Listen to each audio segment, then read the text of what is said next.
Wa basyiril ladzina amanu wa 'amilus shalihati anna lahum jannatin tajri min tahtihal anhar. Nah, saat pulang dapat ini. Nah, sekarang ada orang tidak beriman, ingkar, dia tutup diri. Ini konteks keislaman ya. Kemudian otomatis nggak disebut amalnya sebagai soleh, amal saja. Ya, tahu dari mana? Misal Quran surah ke-25 ayat 23. Quran surah 25 Al-Furqan ayat 23.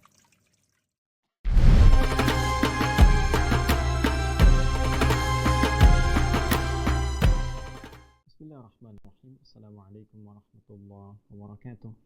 Alhamdulillahi rabbil alamin. Wassalatu wassalamu ala rasulillahil karim nabiyyina wa sayyidina Muhammadin al-amin wa ala alihi wa sahbihi wa dhurriyyatihi wa ummatihi ila yaumiddin wa ba'd.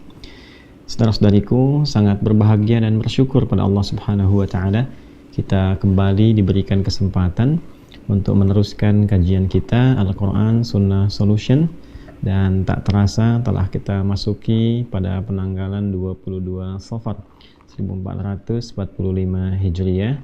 Semoga Allah Subhanahu wa taala menjadikan kita sampai dengan detik ini di malam hari ini waktu Indonesia bagian barat, dan tentunya menyesuaikan dengan waktu Anda terhubung dimanapun Anda berada. Di kesempatan kali ini kita memohon semoga kita semua diberikan rahmat oleh Allah Subhanahu wa taala, diberikan maghfirah oleh Allah Subhanahu wa taala, dan dibimbing Allah untuk menjalani sisa kehidupan kita lebih baik dibandingkan dengan hari-hari sebelumnya yang telah kita lalui.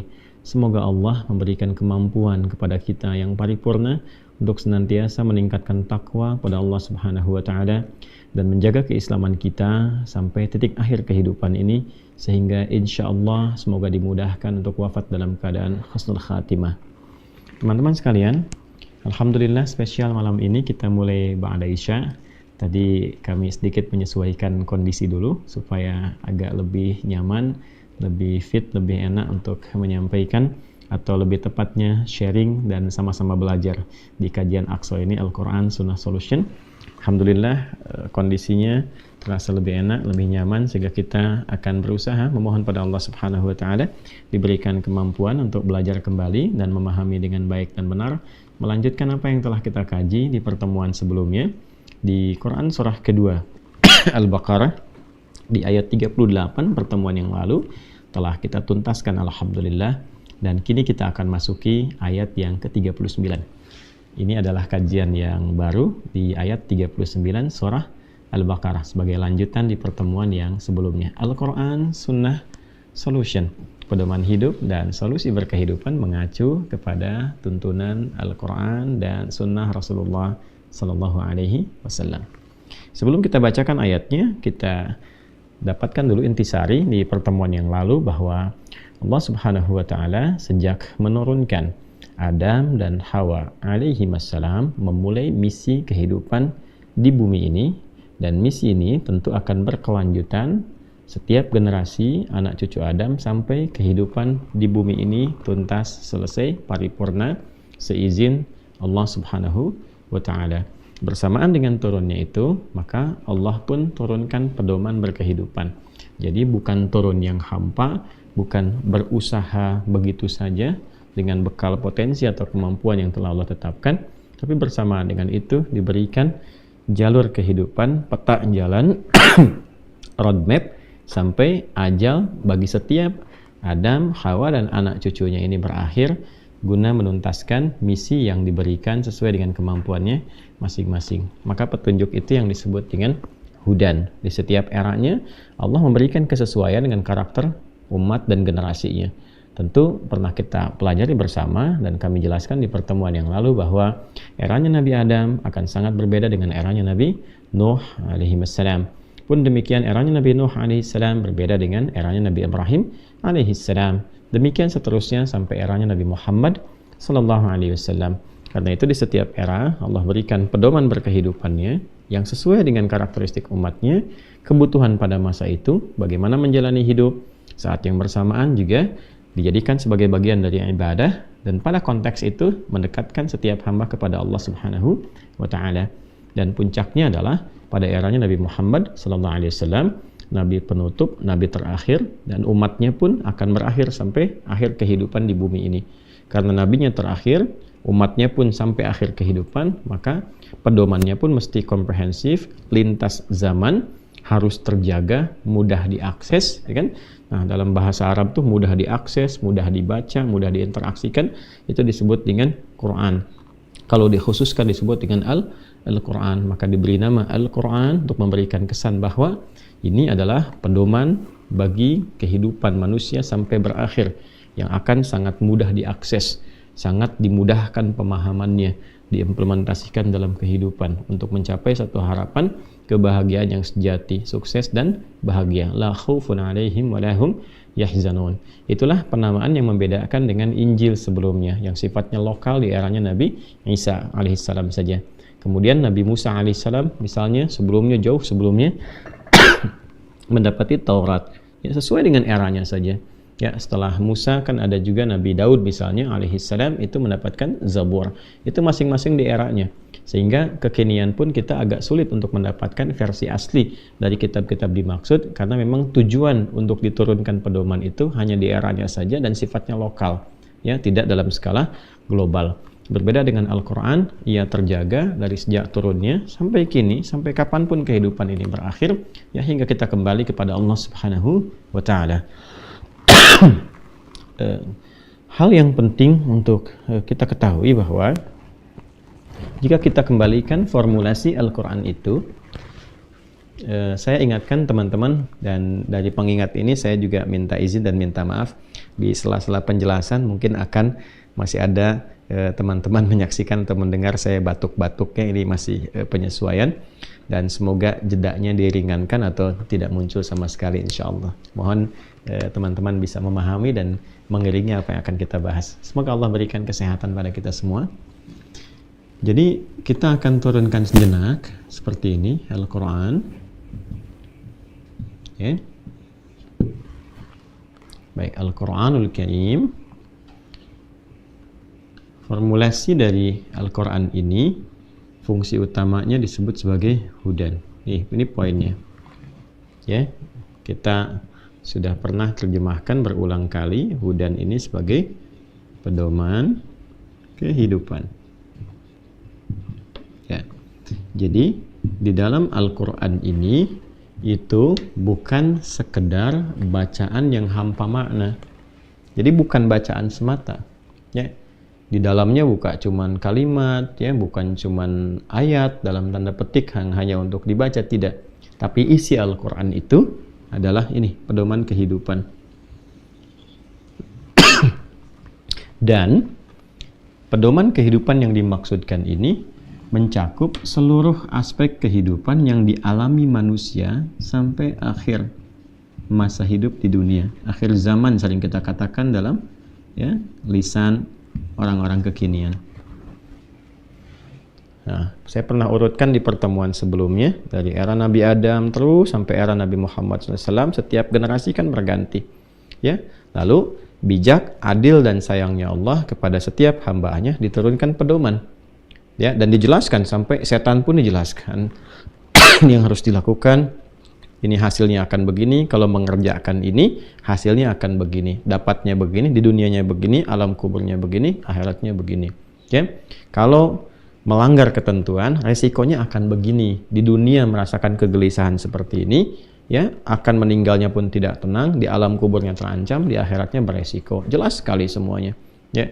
Dan ini sesuatu yang sangat menarik dia. Di Al-Quran, karena ini ditujukan untuk membimbing kehidupan manusia sampai kehidupan di dunia ini berakhir, maka logikanya kan tadi saya sampaikan, dari sejak diturunkan, setiap berganti pun generasi, ia masih tetap terjaga, ya kan? Logikanya kan begitu.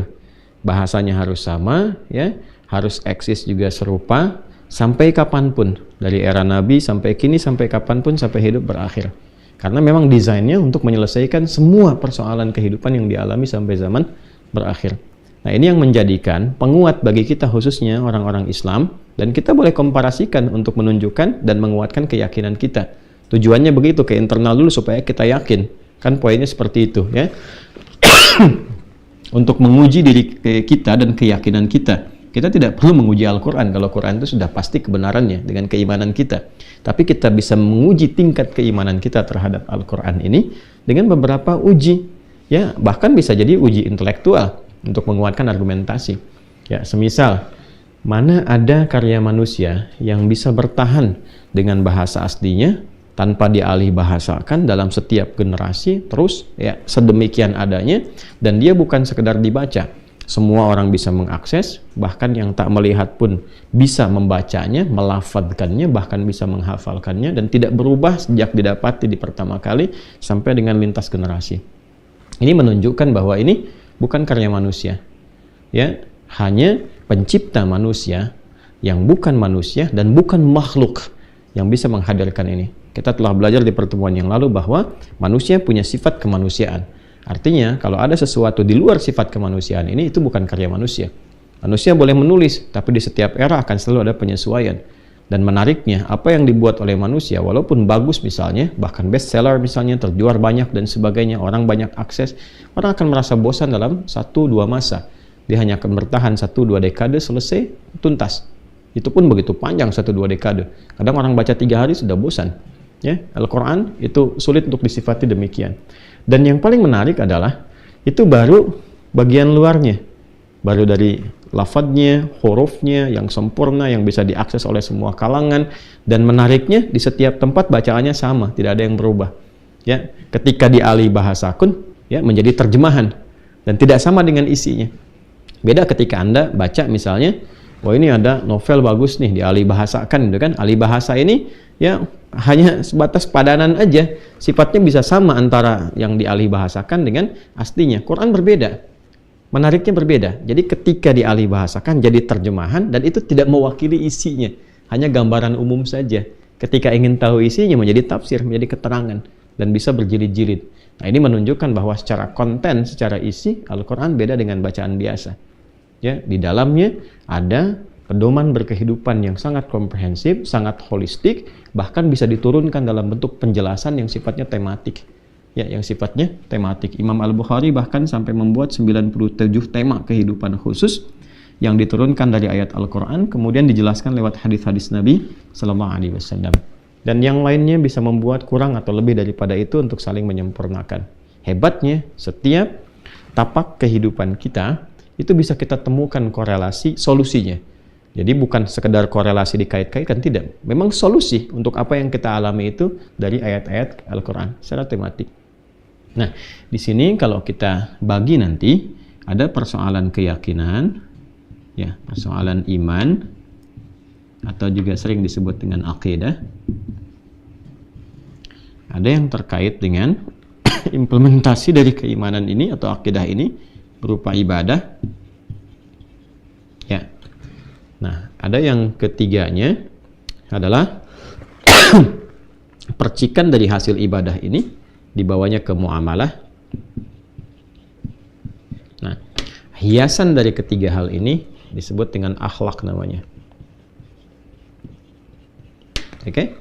Ini bagian-bagian pokoknya. Jadi, ini sisi keimanan, sisi akidah, sisi keyakinannya. Baik. Saya meyakini kebenaran dalam Islam misalnya, karena yakin ini saya memeluk Islam. Kalau nggak yakin kan nggak mungkin kita ambil itu ya. Kemudian kita dapatkan turunan-turunannya, diantaranya yakin dengan apa yang disampaikan di dalam Al-Quran berupa pedoman berkehidupan. Nanti ada 6 pokok dalam konteks keyakinan, itu disebut dengan 6 pilar.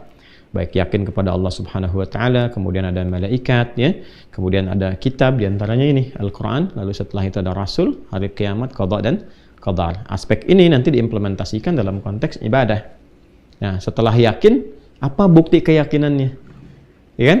Kan setiap keimanan itu, keyakinan butuh pembuktian. Karena iman kan bahasa hati. Yang di hati itu kan perlu dibuktikan. Ya, semua perasaan itu bisa kelihatan ketika ada pembuktian. Bagaimana taunya orang itu marah? Kalau terpendam kan nggak ketahuan. Tapi ketika lisannya misalnya sudah mengeluarkan kata-kata yang tidak biasa, wajahnya sudah melotot, nah itu pembuktian namanya. Baik ya, cinta itu pembuktiannya apa? Nikah. Kasih sayang orang tua ke anak, pembuktiannya apa? Ada pelukan, ada pemberian barang-barang dan seterusnya, ya, ada kasih sayang dipraktekkan dengan perilaku. Nah, itu butuh pembuktian. Implementasi dari semua bahasa hati itu, bahasa kolbu itu adalah perilaku. Nah, ini implementasi iman itu apa? Adanya ibadah. Karena itu setelah kita mengatakan saya beriman, la ilaha illallah, maka perlu dibuktikan. Disitulah kemudian Allah Subhanahu wa Ta'ala ya meminta pembuktian keimanan ini dan menunjukkan. Kalau kita tanya, ya Allah, gimana cara saya membuktikan? Allah kan mesti menerangkan. Maka diturunkanlah kemudian ini perintah berupa ibadah. Ini pembuktiannya. Dan ini esensi kehidupan kita ada di sini. Pembuktiannya kan esensi itu ada di pembuktian. Kan kalau nggak dibuktikan nggak ketahuan kan isi imannya. Jadi setelah seorang mengatakan la ilaha illallah, asyhadu an la ilaha illallah, kan? La ilaha illallah. Ya kan? Semacam ini. Baik, maka pembuktiannya apa? Ibadah. Ini yang dimaksud Quran surah ke-20 misalnya Taha ayat 14. Ya, saya penting jelaskan ini dulu sebelum masuk ke ayat 39 karena ini akarnya. Ya. Innani anallah, kata Allah, saya adalah Allah. Sungguh tidak ada keraguan, saya adalah Allah. Kata Allah ya, la ilaha. Nah, la ilaha illa ana. Allah, karena Allah yang berkata, ana. Ya, la ilaha illa ana. Tidak ada Tuhan yang dipertuhankan dan diibadahi kecuali aku, kata Allah. Nah, kalau kalian yakin dengan la ilaha illallah, kata Allah, la ilaha illa ana. Kita katakan la ilaha illallah. Kalau ana itu kan Allah yang mengatakan kan, saya, kata Allah. Kita kemudian kembalikan tidak ada Tuhan selain Allah. Ya, maka apa kata Allah? Fa'budni, buktikan kebertuhanan engkau kepadaku dengan beribadah kepadaku. Ya, pembuktiannya lewat apa? Ibadah. Disinilah kemudian kita diperintahkan untuk ibadah. Ya, kita bertanya lagi, gimana caranya ya Allah? Seperti apa? Ya, maka turun ayat-ayat untuk menunjukkan kita ibadah. Ya, teruskan ayatnya, wa aqimis shalah, contoh tunaikan salat, kata Allah. Ya, li dzikri, untuk mengingatkan bahwa engkau itu bertuhan kepadaku. Ya, bahwa Tuhannya siapa? Allah. Untuk mengingat kita itu hamba, Allah itu yang Tuhan. Nah, ini jelas sekali dalam Islam secara konseptual tuh, ini jelas, nggak ada celah bagi kita itu sulit mencari-cari untuk taruhlah bahasa anak sekarang ngeles misalnya, atau ingin mencari celah-celah yang menghindar dari ini sulit. Jadi dikunci baik secara logika, argumentasi intelektualnya, sampai ke nilai rasanya dalam sekali. Ya, karena kan Allah yang mencipta kita, sangat tahu kebutuhan kita. Nah, ini yang dimaksudkan teman-teman sekalian dalam konteks ini, yang dimaksudkan dengan esensi kehidupan dari sini. Jadi semua kehidupan kita itu sebagai pembuktian iman kita kepada Allah, kita beribadah. Ya, ini yang dimaksud Quran surah ke-51 ayat 56. Wa ma khalaqtul jinna wal insa illa liya'budun. Ya, tidaklah aku ciptakan jin dan manusia itu kecuali untuk menjadikan semua aktivitas kehidupannya sebagai ibadah hanya kepada Allah. Jadi kita membuktikan bahwa karena kita iman, kita mau ibadah nih, ya kan? Nah, nanti pancaran dari ibadah ini, percikannya itu value-nya lah, kalau kita katakan untuk orang sekarang, value-nya itu dipraktekkan dalam muamalah, interaksi sosial kehidupan kita. Jadi ibadah dalam konteks ini ritual mengatur hubungan kita dengan Allah sebagai pembuktian kebertuhanan kita kepada Allah, ya kan? Jadi ya. Nah, nanti dari sini ada value-nya. Value ketika kita ibadah kepada Allah itu dibimbing oleh Allah. Ya, apa bimbingannya? Berupa value kehidupan, nilai-nilai petunjuk kehidupan, hasil ibadah ini yang bisa digunakan dalam muamalah interaksi sosial. Ya. Sehingga ada lagi yang mengaitkan di antara ulama yang muamalah itu termasuk bagian dari ibadah itu sendiri. Karena nggak lepas dari value ibadah. Value ini kan memberikan nilai pada sebuah pekerjaan. Ketika diberikan nilai, maka nggak lepas dari hasil nilai itu sendiri. Ketika interaksi sosial kita itu diniatkan atau dilakukan berdasarkan petunjuk hasil ibadah ini, maka ini pun ya secara tidak langsung termasuk bagian dari ibadah itu sendiri. Ya, contoh misalnya kita sholat nih, tadi saya tuliskan sholat, wa aqimis sholata li dzikri. Ibadah itu sholat misalnya. Kita ambil satu. Apa value dari sholat yang bisa dipraktekkan dalam konteks interaksi sosial? Maka turunlah Quran surah ke-29 misalnya, di ayat ke-45. Utlu ma uhiya ilaika minal kitab. Baca dulu, pahami dulu petunjuk-petunjuk tentang sholat yang Allah wahyukan dari Al-Quran. Dijelaskan kemudian oleh Nabi. Kan? Ayat ini perintah kepada Nabi. Kaji dulu, pahami dulu, maka Nabi belajar dari Jibril alaihissalam. Wa aqimis shalah. Setelah paham, mengerti caranya, prakteknya, kemudian bacaannya sampai hikmahnya, tujuannya apa? Tunaikan sholat dengan cara yang benar. Nah, ini value-nya. Inna sholata tanha 'anil fahsya wal munkar. Sungguh, kalau sholat dikerjakan dengan benar, bukan sekedar takbir sampai salam menggugurkan sebuah kewajiban. Ya, bukan cuma itu, tapi memahami, oh ini maksudnya baca ini tuh ini, kenapa tangannya diangkat misalnya begini, ya ini substansinya begini, makna bacaannya begini, hikmahnya ini. Dipraktekkanlah itu dalam hidup. Nah, hasil dari pendidikan sholat yang dilakukan itu, salah satunya apa? Salah satunya bisa merubah perilaku seorang menjadi baik. Tercegah dari dua sumber keburukan, yaitu fakhsya, keburukan yang bersumber dari syahwat. Kata-kata jorok, kotor, gitu kan. Penyimpangan-penyimpangan seksual yang kita kenal saat inilah banyak marak, bahkan dikampanyekan, bahkan dipromosikan. Nah, itu tidak akan dilakukan. Termasuk apa? Perbuatan mungkar, perbuatan yang diingkari oleh hati kita dari hasil, maaf sekali, ya, konsumsi syahwat yang berlebihan dari nafsu perut dan akal. Dari mencuri, berselisih, mencela, ya, apalagi misalnya merampok, korupsi, menipu, sampai membegal, membunuh dan sebagainya. Itu kan semua perbuatan buruk yang kita lihat dari penyakit sosial. Ya, penyakit sosial itu kan kalau bukan fakhsya itu pasti mungkar kan? Kan penyakit sosial. Ya. Makanya di antara tugas-tugas Kementerian Sosial itu kan menyelesaikan problem-problem sosial. Ya. Nah, nanti problem yang terkait dengan misalnya fakir miskin, ya, bagaimana penyelesaiannya? Kan dipelihara oleh negara tuh, dalam konteks undang-undang kan seperti itu, fakir miskin dan anak-anak terlantar dipelihara oleh negara gitu kan. Nah, bagaimana Islam berkontribusi, ya, memberikan kontribusi positif untuk bisa mengentaskan kemiskinan dan kefakiran misalnya. Nanti ada skema zakat, ibadah lagi salah satunya, ya kan? Nah, nanti skema-skema yang lain untuk mengentaskan perbuatan kriminalitas, mengentaskan perbuatan-perbuatan yang bersumber dari fakhsya misalnya kan, zina, selingkuh dan turunan-turunannya itu. Nah, ini kontribusinya. Karena itu mesti diajarkan cara sholat yang benar, ya. Nah, sholatnya pakai apa? Pakai iman. Makanya di Quran itu ya, ada satu ayat saja dalam Quran yang menegaskan bahwa sholat itu adalah iman. Itu ada di Quran surah kedua Al-Baqarah di ayat 143 di pertengahannya. Wa ma kana Allahu liyudhi'a imanakum. Di sini sholat disebut dengan iman. Nah, jadi kalau orang sholatnya pakai iman untuk pembuktian keimanan dia kepada Allah dan merasakan dia disaksikan oleh Allah, ya, wa idza qala al-'abdu alhamdulillah rabbil alamin qala Allah azza wa jalla hamadani 'abdi, dia merasa disaksikan oleh Allah. Begitu mengatakan alhamdulillah rabbil alamin, kata hadis kan, hadis qudsi, Allah menjawab, hambaku sedang memujiku. Nah, itu sholat pakai iman. Ketika sholat dilakukan dengan menggunakan iman, itulah menjadi ihsan namanya. An ta'budallaha ka'annaka tarahu fa in lam takun tarahu fa innahu yarak. Ada di hadis Muslim nomor hadis yang ke-8, ya, dari Umar bin Khattab radhiyallahu taala anhu. Ya, kalau agak sulit mendapatkan kitab ini bisa ke Al-Arba'in nomor hadis yang kedua. Ya. Ini jadi di Islam itu korelasinya nyambung semua, tersinergi, dan ini bukan karya manusia. Ya, terkorelasikan ke semuanya. Ini membuktikan bahwa apa yang kita yakini, setidaknya sebagai seorang muslim, itu punya basic pengetahuan yang kuat, argumentasi secara intelektual, ya, secara nas gitu kan.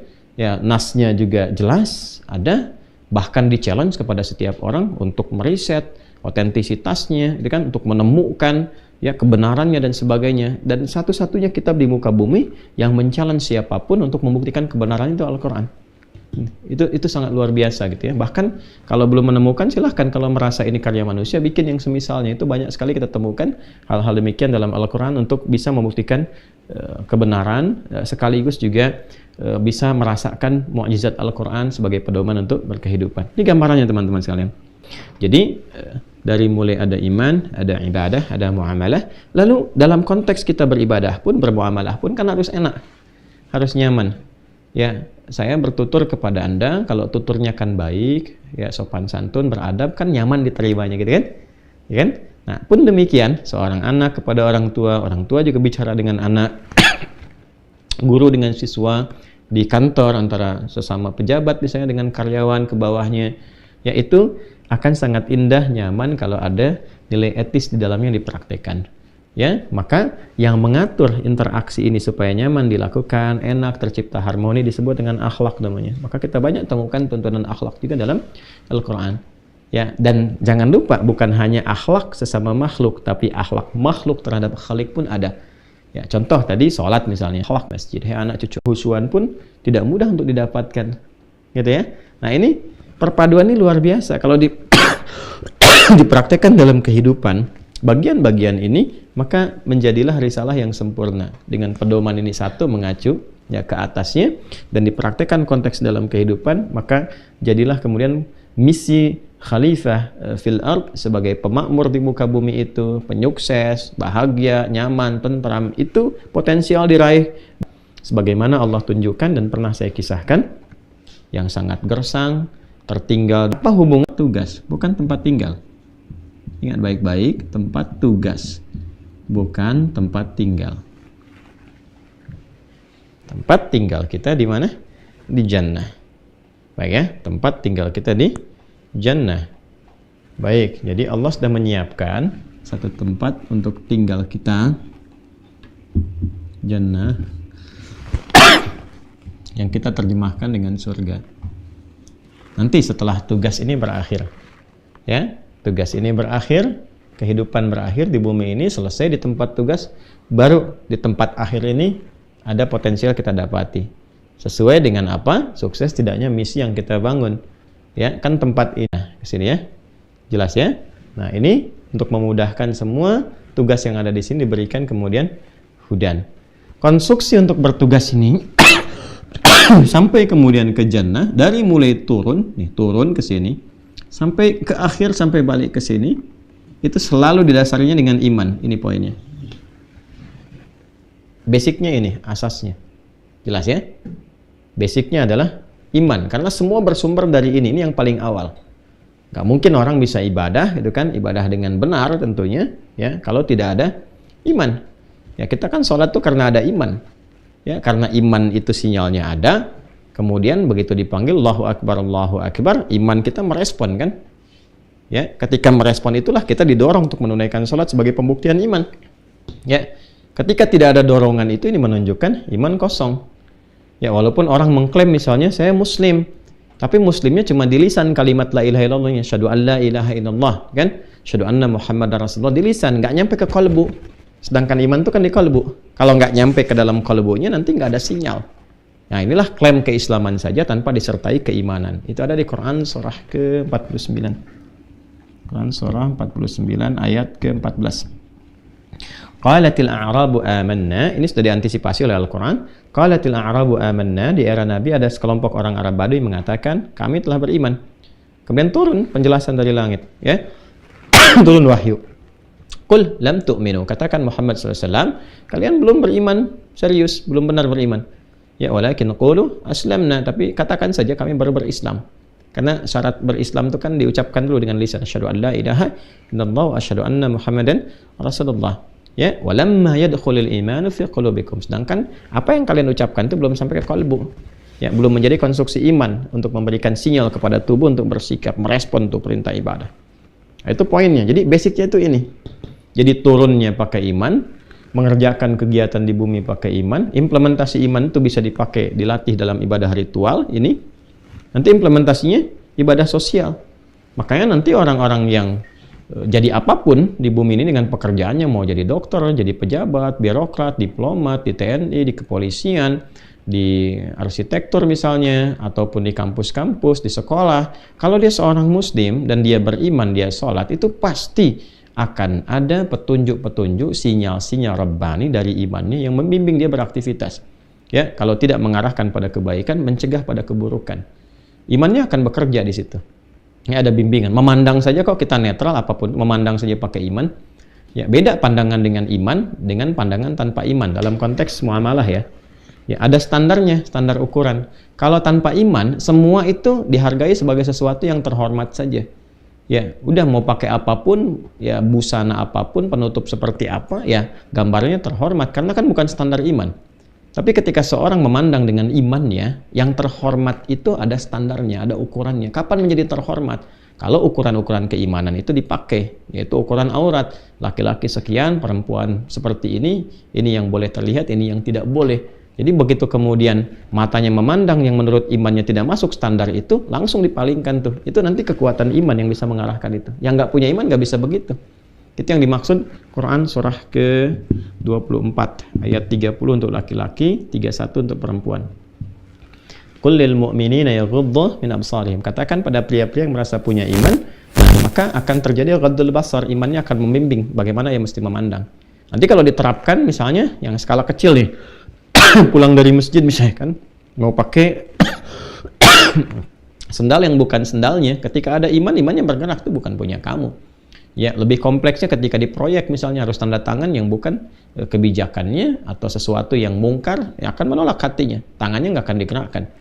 Ya, dan yang paling pokok tadi, dalam memandang pun itu dibimbing oleh imannya, itu ada standar. Wa qul lil mu'minati yaghuddna min absarihinna. Katakan pada perempuan-perempuan yang merasa punya iman, perempuan pun tidak lepas dari ini. Nanti ada standarnya gitu. Dan semakin kuat imannya, nah, semakin kokoh cara dia memandang, cara dia mendengar, sampai turun ke lisan, sampai ke kaki. Ya, ada semua konstruksi ini tersambung semua. Jadi kuncinya di sini. Nah, akhlak juga gambaran iman. Semakin akhlaknya itu baik, semakin beriman.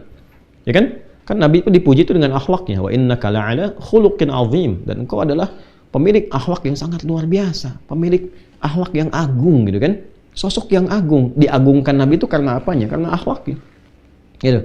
Dan akhlak itu pancaran keimanan. Nabi itu kan implementasi yang paling utama, tokoh paling utama yang mengimplementasikan la ilaha illallah. Bagaimana kita bisa ibadah? Lihat Nabi, contoh Nabi, berakhlak juga lihat Nabi, muamalah lihat Nabi. Karena itu disebut uswah kan? Ya, uswah itu satu sosok keteladanan ideal yang ketika diteladani jadi teladan lagi.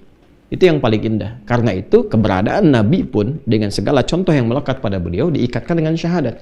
Setelah la ilaha illallah, ya kemudian Muhammadur Rasulullah. Asyhadu an la ilaha illallah wa anna Muhammadan Rasulullah. Kenapa ada Muhammad dan Rasulullah? Supaya kita tahu cara la ilaha illallah itu lewat Muhammad Rasulullah. Diperintahkan sholat, lihat bagaimana Nabi menunaikan sholat. Kata Nabi, sallu kama ra'aitumuni usalli. Tapi semua konstruksi ini, ibadah, muamalah, akhlak, basicnya iman. Diturunkan karena kita beriman, kan Allah yang menciptakan kita. Ya, ketika Nabi Adam alaihissalam diciptakan, diberikan tugas, dilatih, turun ya karena imannya kepada Allah. Kalau nggak iman nggak turun dia kan. Karena iman turun. Kita pun begitu, tercipta itu karena kita iman kan. Ya, tahu dari mana? Quran surah ke-7 misalnya ayat 172. Nah, di Islam itu lengkap sekali jawabannya. Quran surah 7 ayat 172. Ini kan sebelum kelahiran. Nah, ini saya perkuat ya sehingga tidak menjadi statement pribadi ya. Na'udzubillah min dzalik. Kita kembali kan karena kita sedang bicara agama. Ya, dinu wad dalil itu kan. Ya, selalu terkait dengan dalil.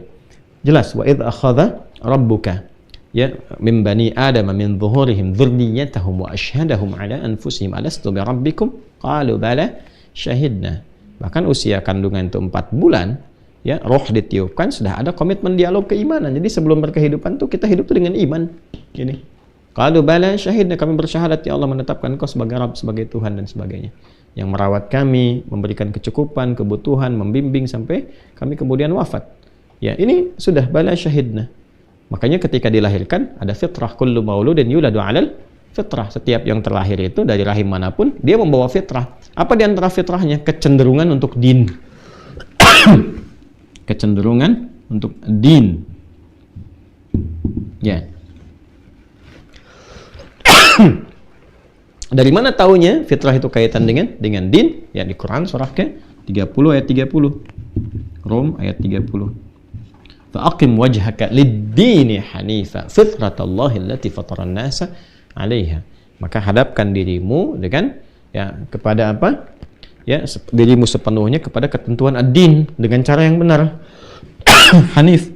Ya, mungkin banyak orang bisa menghadirkan ini din, ini din, ini din. Ini konsep berkehidupan, ini konsep agama, ini konsep macam-macam. Silakan kau cari, kau buktikan untuk menemukan satu kebenaran yang hakiki dengan cara yang benar, yang hanif. Nabi Ibrahim mencari dengan intelektualitasnya, mengamati ini klaim orang ini yang dipertuhankan ini, cari oleh beliau, diukur. Kita kan diberikan akal oleh Allah untuk berpikir, ini benar nggak Tuhan, ya kan? Ya, Quran kasih kaidah sederhana, laisa kamitslihi syai', ya, yang disebut Tuhan itu nggak boleh sama dengan apapun, dengan penciptaannya, ya, terlebih manusia, ya, kemudian juga di bawah manusia apalagi, ada hewan misalnya, ada tumbuhan, ada macam-macam, ada benda lainnya, jadi totally different, mesti berbeda sepenuhnya. Kalau disebut Tuhan, nggak boleh sama dengan yang bukan Tuhan. Kalau nanti ada kesamaan sedikit saja, maka ada potensi dari manusia itu bisa menjadi Tuhan. Ya kan? Itu standar sederhana sekali. Nanti fokusnya apa? Di Al-Ikhlas, turun Quran surah ke-112 itu. Qul huwallahu ahad. Jadi kalau manusia itu bisa bercabang, Tuhan mesti satu. Kan? Allahus samad, karena satu jadi tumpuan. Kalau banyak, bagaimana bertumpuknya?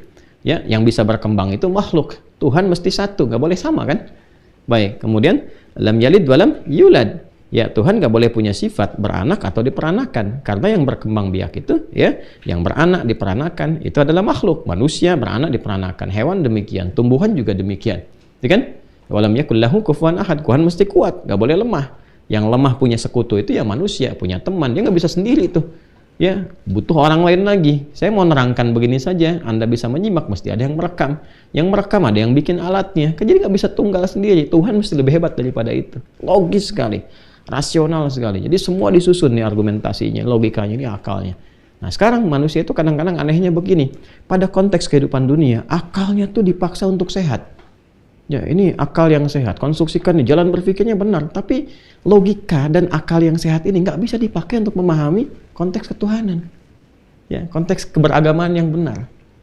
Kok nggak bisa dipakai menemukan Tuhan gitu? Karena kalau ngerancang ini mudah sekali. Ngerancang hukum ini, ngerancang ini gini, logika ini begini.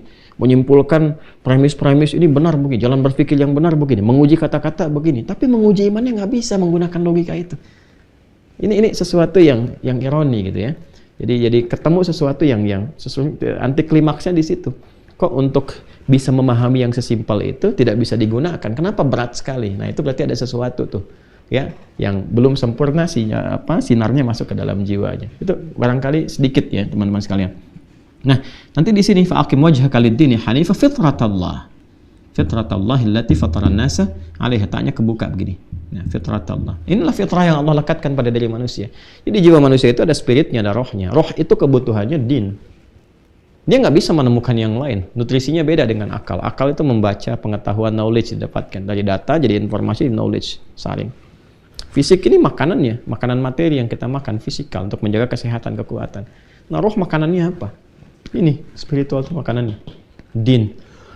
Ini fitrahnya. Makanya manusia mencari. Ya, dia mencari terus. Kata Allah, ya silakan kau mencari untuk menemukan. La ikraha fid din, gak ada paksaan, kau cari. Ya, dengan kemampuanmu, dengan logikamu, aku sudah berikan fitrah iman. Ya, sudah dituntun oleh Allah. Ini nabinya, ini rasulnya, jelas, ini ada, ini petunjuknya. Tapi masih ingin mencari, silakan cari sampai menemukan kebenaran yang sejati, silakan. Tapi ingat, kau punya batas waktu kan?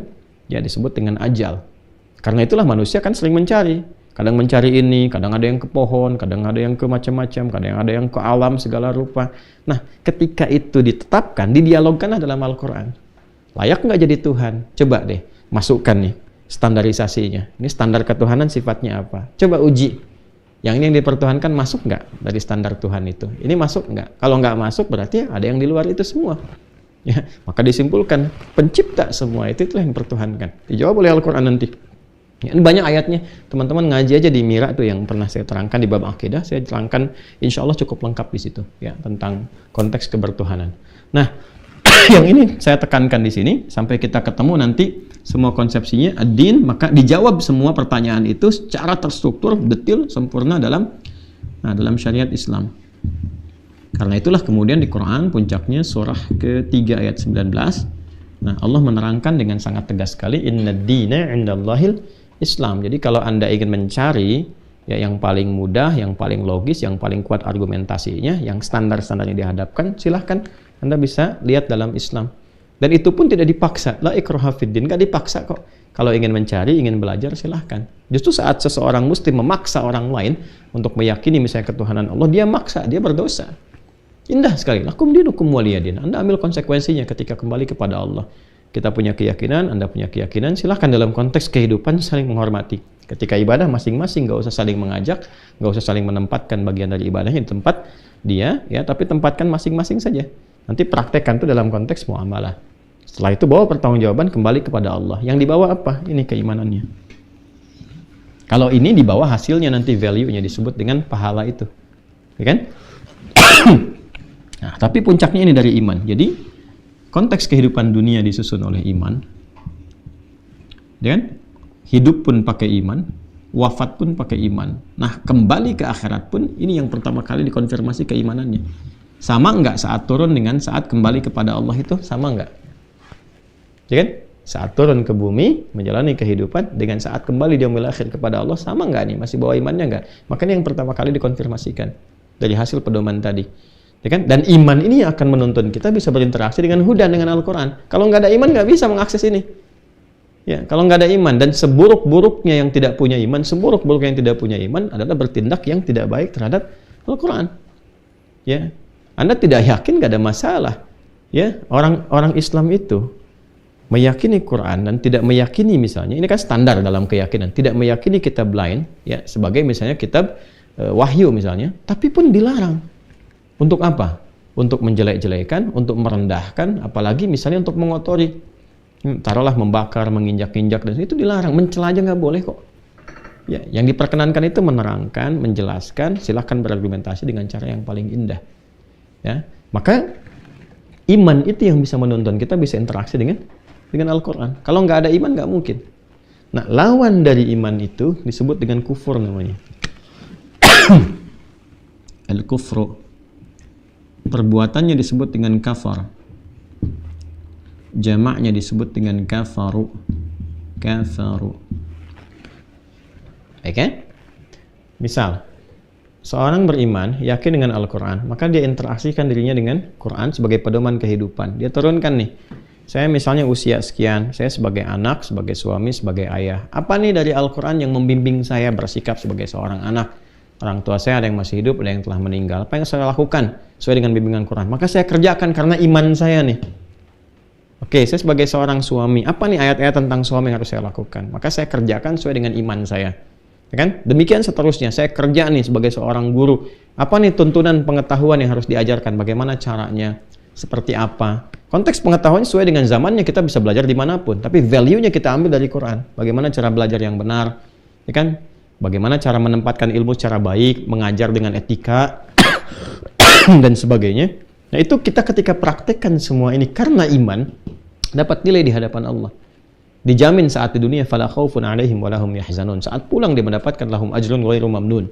Ya kan? Jadi saat di dunia, la khaufun 'alaihim wa lahum yahzanun, saat pulang lahum ajrun ghairu mamnun. Dia dapat nilai, dia yang nilai ini menjadi bekal, konversinya menjadi bekal untuk dibawa ke rahmat Allah, mendapatkan rahmat Allah untuk menempati surganya Allah Subhanahu wa ta'ala. Kan hukumnya berbeda antara dunia, alam kubur sampai akhirat. Mesti beda karena dimensinya kan tidak sama. Tapi yang dikonfirmasi awalnya keimanannya. Ini yang pertama yang harus kita pahami dulu. Nah, yang menutup dirinya, menutup cahaya imannya, mengcover, dia tutup kan imannya, dia memilih, ya sudah, saya menutup diri saja dari itu. Ya, saya misalnya ada orang mengatakan misalnya, ya, saya tidak beriman, kan? Dia tutup dirinya tuh, dia cover, ya, cover. Orang Inggris mengambil itu, kemudian mengatakan cover, menutup, sehingga tak tampak, tidak ada kelihatannya, ya kan? Nah, itu perbuatannya disebut kafara, jamaknya kafaru. Dia ingin menjauhkan dari itu, sehingga dia nggak kenal Quran. Bukan berarti tidak kenal itu tidak tahu Quran. Karena kan setiap waktu sekarang kajian banyak, YouTube ada, dengar ada, diperdengarkan. Bahkan sekarang di New York adzan sudah kedengaran gitu kan. Beberapa tempat diakses sangat mudah sekali dan sebagainya. Diperkenalkan. Ya, tapi dengan konteks diketahui itu, ya tetap dia memilih misalnya tidak mau berinteraksi dengan Al-Quran.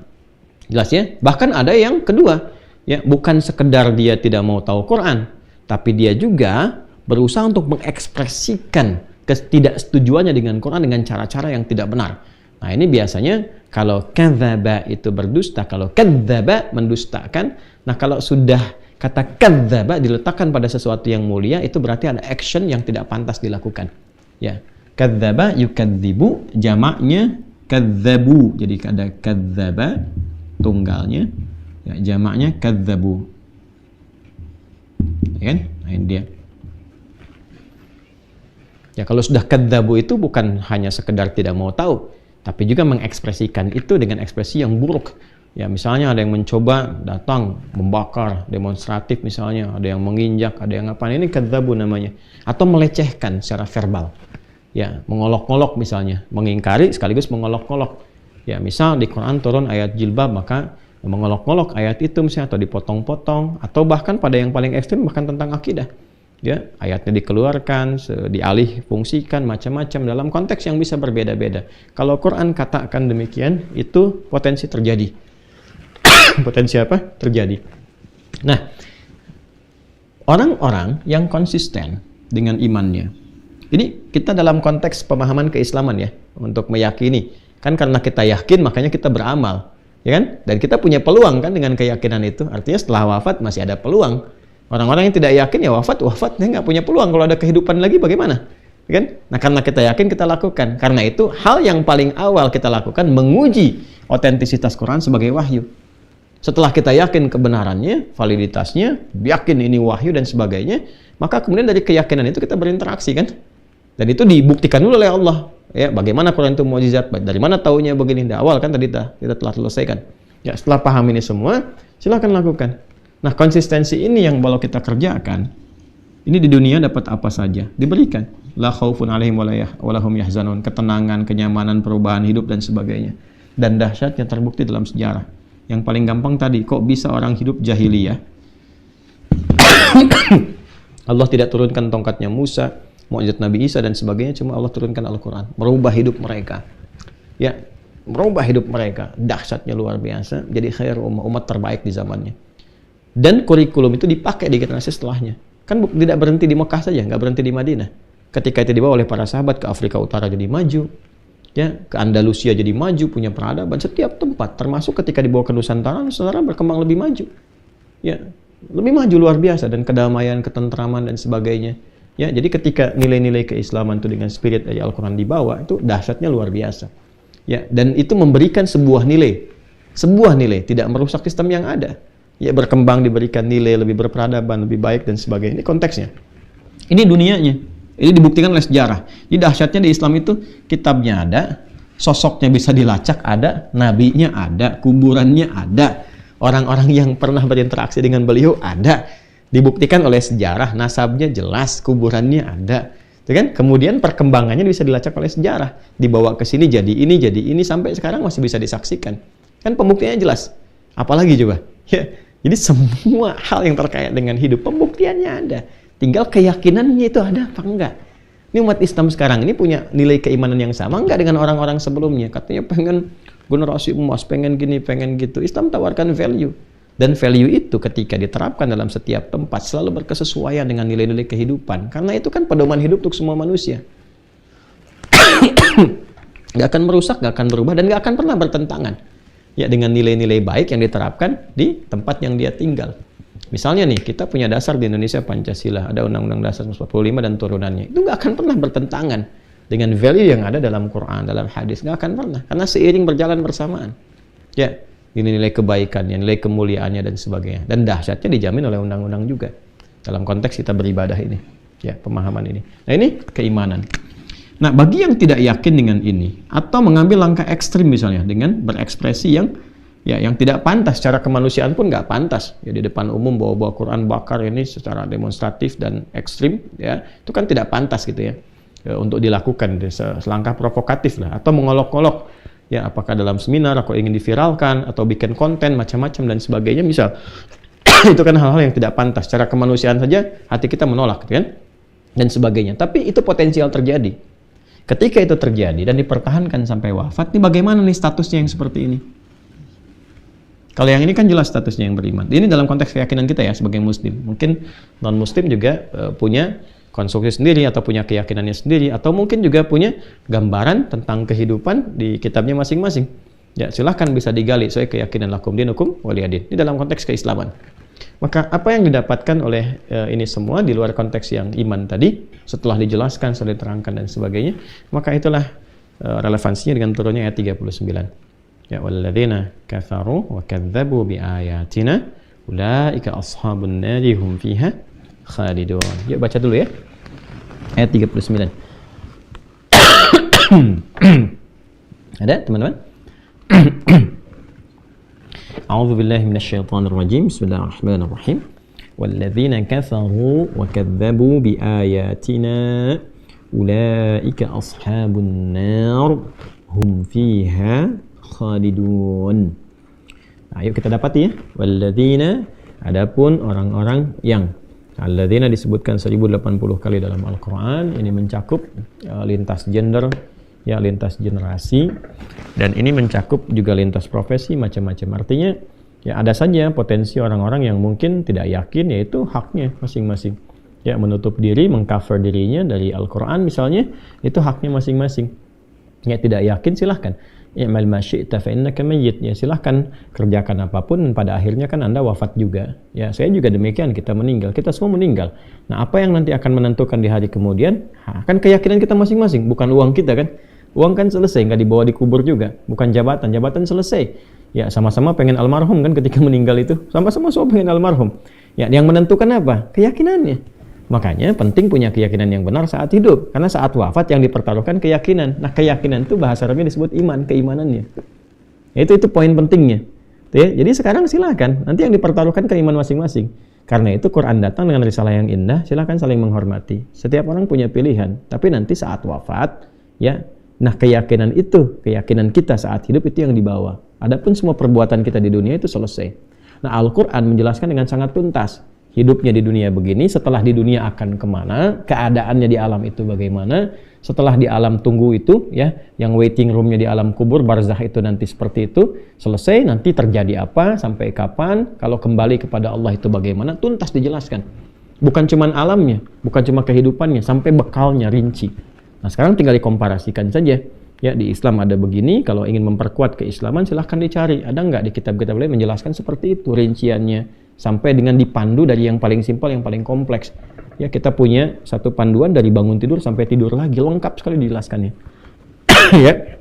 Nah, walladzina kafaru, adapun orang-orang yang masih tetap mempertahankan diri, menutup dirinya untuk tidak beriman, ya, plus juga tadi kaitan dengan Al-Qur'an, dengan pedoman kehidupan, ya, dia tidak meyakini itu, wa kadzdzabu, dan juga ada yang mendustakan, mengekspresikan, ya, ketidakyakinannya terhadap Al-Quran dengan tindakan-tindakan yang ekstrim, entah itu mengolok-olok, bukan sekedar mengingkari, atau bertindak provokatif dan sebagainya, yang kekinian rasanya ayat ini relevan untuk kita dapati pembuktiannya di beberapa tempat gitu kan. Ya, kita perhatikan di Eropa kan ada semacam campaign yang saling terhubung satu dengan yang lainnya, itu pembuktian.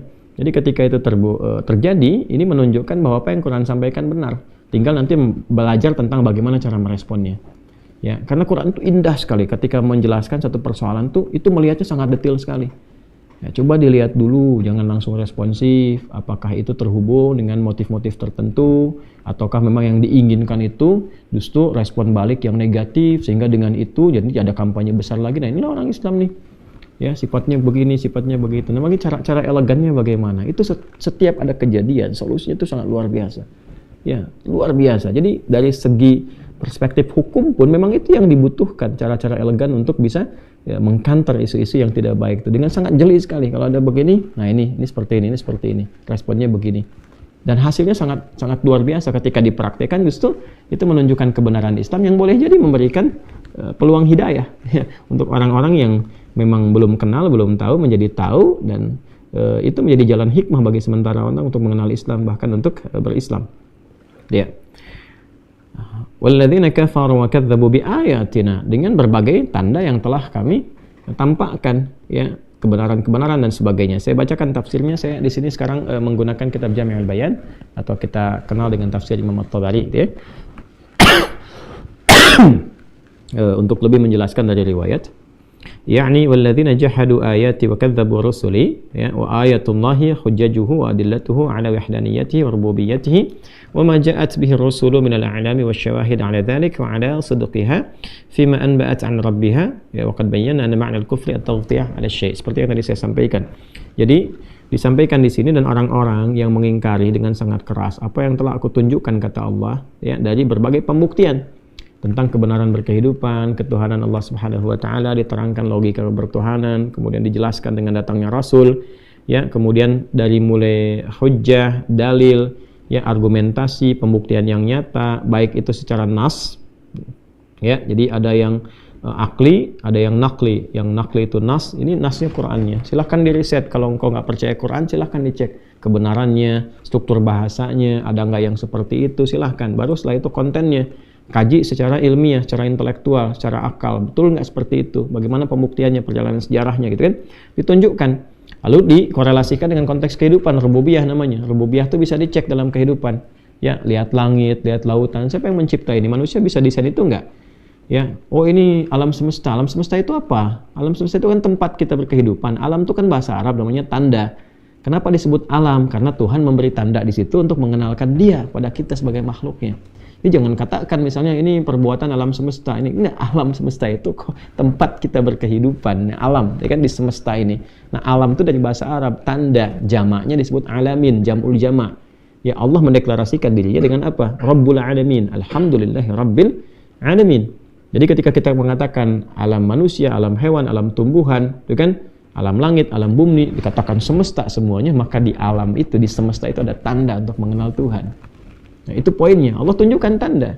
Ya, tanya, kalau kita ngaji Quran lebih dapat lagi. Kamu lihat langit, kamu sadar nggak yang mencipta langit itu siapa? Tanpa tiang dengan keindahan segala rupa. Bisa wujud begitu. Ya kan? Bahkan wa fi anfusikum afala tubsirun, bahkan dari kamu sendiri. Siapa yang mencipta sehebat sedahsyat itu? Ya, bagaimana kita bisa jawab, gitu kan? Nah, ini nggak mungkin kecuali ada ya satu sosok, satu zat yang di luar ya kesamaan dengan sifat-sifat manusia atau sifat alam itu sendiri. Apa itu? Khaliqul alam, Rabbul alam. Ya, Rabbul alamin. Ya, pencipta semuanya, perawat semuanya. Nah, itu tanda-tanda yang kita dapatkan dari analisis kehidupan, ya, dari yang nampak, daratan, lautan, ya, sampai kemudian di gurun dimanapun, sampai di udara. Nah, menunjukkan kita sadar bahwa ada pencipta ini semua. Itu disebut rububiyah namanya. Disebut apa? Rububiyah. Inna fi khalqis samawati wal ardi wa ikhtilafil laili wan nahari la ayatil liulil albab. Nah, orang yang mampu menangkap itu esensi keberhidupan itu disebut dengan ulul albab namanya. Itu ada di Quran surah ke-3 ayat 190. Baik, nah ada orang-orang yang sudah ditampakkan semua itu, dianalisis sampai kadang-kadang yang benar nyatanya. Misal, Quran berbicara tentang Firaun, bagaimana ditenggelamkan di lautan, pembuktiannya bagaimana dan sebagainya. Jasadnya ditemukan muminya, dan sepakat, ilmuwan sepakat ketika ditemukan itu ada kandungan-kandungan garam yang menunjukkan dia tenggelam di lautan dan sebagainya. Sifat-sifatnya sama persis disampaikan oleh Al-Quran. Jadi ada yang tertuliskan di dalam mushaf di Al-Quran, ya, jelas kita temukan, nanti ada pembuktian dalam konteks kehidupan kita. Pembuktiannya sudah nyata. Nah, itu yang disebut dengan ada hujjah, ada adillah. Ada hujjaj, ada adillah. Ada hujjah, ada dalil. Ini ada nih pembuktiannya. Ini ada nasnya. Ini pembuktiannya. Nah, kalau sampai semacam itu belum yakin juga, kan, dia tetap tidak beriman, bahkan ada yang berespon dengan provokatif, dengan ekstrim dan sebagainya, sudah ulaika ashabun nar hum fiha khalidun. Maka pertanyaannya yang seperti itu kemudian selesai, hidupnya selesai dan meninggal, kan meninggal juga. Jadi yang mohon maaf, yang baik meninggal, yang tak baik juga meninggal, semua manusia kan meninggal. Nggak ada yang bertahan sampai sekarang. Semua apa? Meninggal. Nah, sekarang saat meninggal itu bagaimana keadaannya?